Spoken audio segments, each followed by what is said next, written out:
This is how I make a ruby ring. Start by getting a piece of rough. This is a ruby bool tip, and this is just another ruby ring I've made previously.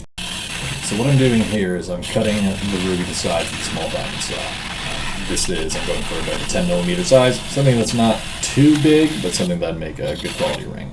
Also, when doing these, you want to leave a little bit of extra on the end, because oftentimes when drilling the hole for these, a blowout happens. What I'm doing here is I'm using a sintered diamond core bit to drill out the size of the ring. This takes quite a long time. The key is to go in and out to remove debris as you're drilling, and then use constant low prep. I have the ruby submerged in water to ensure that it stays cool along with the drill bit, and to make sure that dust debris doesn't fly everywhere. And here's the result. There was a massive blowout because I didn't have enough water to cool it, and I drilled too fast, so I'll have to make a thinner ring because of that. What I'm doing here is flattening one of the sides. It's just a slow process, just ensuring that one of the sides are flat so I can mount it to my tools and actually get the precise cuts needed to make the ring. One of the sides are flattened, one of the sides are not, so that means I can begin work on it.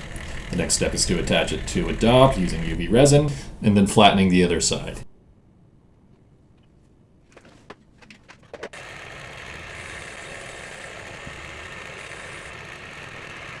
When the side is flat, that means I can actually start working on the design of the ring. This is a thinner band, so I've decided to go with this design here. This is what I call a commercial cut. It's got many facets to really make the thinner band sparkle. I have to remove one of the sides here because one of the sides is too thin to fit this design, but there are no mistakes, only happy accidents. So now actually it's time to start working on this design. First step is to cut all 90-degree faces in. This creates the shape of the ring and allows for working on the finer angles much easier. Here, this is going to be done with the 90-degree facets, and then I'm going to adjust and work on the rest of them.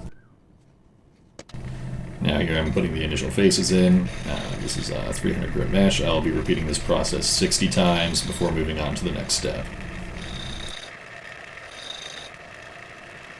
For the polishing step, I'm using a combination of WD-40 and 10,000 grit polish. Then I'm taking a piece of sapphire, pressing that polish into the wood, and the specific lap I'm using here is a Purple Heart wood lap. Then again, repeating this process 60 times for every individual face. This is how the ring looks after polishing, but now I need to start working on the second half of the ring. I mount the ring into a vise, and then I heat up the dop so that I can release the resin from the ring, and then start working on the second half. This ring is tiny, so I'm being very cautious about applying the UV resin, ensuring that none of the surfaces I'm trying to polish get covered in any resin.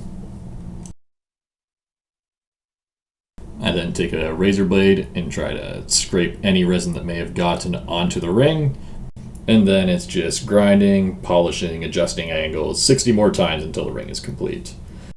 If you guys like this content, please let me know. I'd love to do more, and if there's specific things that you guys want to watch, just give me a shout.